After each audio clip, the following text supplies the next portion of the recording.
Bill gates చెప్తున్నటువంటి మాటలో special ఏంటంటే 2008లోనే ఎపిస్టన్ని దోషిగా నిర్ధారించింది న్యాయస్థానం. ఆ తర్వాత 3 ఏళ్లకు అతన్ని కలిశాడట. అతనితో అతని మీద ఇట్లాంటిది ఉందని తనకు తెలియదట. నమ్మదగ్గ మాటలా ఇవి?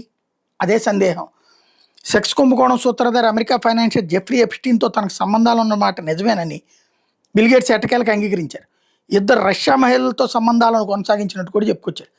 అయితే చట్టవిరుద్ధమైన పనులు ఏవి చేయలేదన్నాడు. ఎప్స్టీన్ నేరాల్లో నేను పాలు పంచుకోలేదన్నాడు. అయినప్పటికీ తన వల్ల గేట్స్ ఫౌండేషన్ చెడ్డ పేరు వచ్చిందని ఆవేదన వ్యక్తం చేశాడు.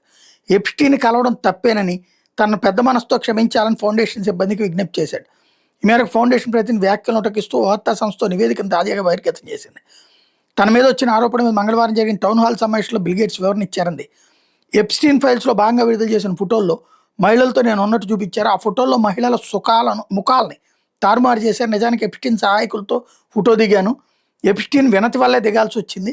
అతడి చుట్టూ ఉన్న మహిళలతో ఏనాడు నేను కాలం గడపలేదు. ఎప్స్టీన్ బారిన పడిన బాధిత మహిళలతో నాకు ఎట్లాంటి సంబంధం లేదు. ఎప్స్టీన్ని కలవడం ద్వారా పెద్ద తప్పు చేశాను. అతడితో సమావేశాలు గేట్స్ ఫౌండేషన్ ప్రతినిధులు కూడా తీసుకెళ్ళడం ఇంకా పెద్ద తప్పు.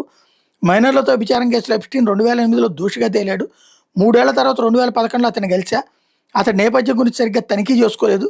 ఎప్స్టీన్తో సంబంధాల గురించి 2013లో నా భార్య మెలిండా ఆందోళన వ్యక్తం చేస్తే అయినా 2014 దాకా అతన్ని పలుమార్లు కలిసా. ఎప్స్టీన్తో కలిసి ప్రైవేట్ జెట్ విమానాల్లో కూడా ప్రయాణించా. జర్మనీ, ఫ్రాన్స్, న్యూయార్క్, వాషింగ్టన్లో అతడితో సమావేశం అయ్యా. కానీ ఎప్స్టీన్ ఐలాండ్లో ఏనాడు ఒక్క రాత్రి కూడా గడపలేదు. నా వల్ల గేట్స్ ఫౌండేషన్కి మచ్చ రావడం బాధగా ఉంది.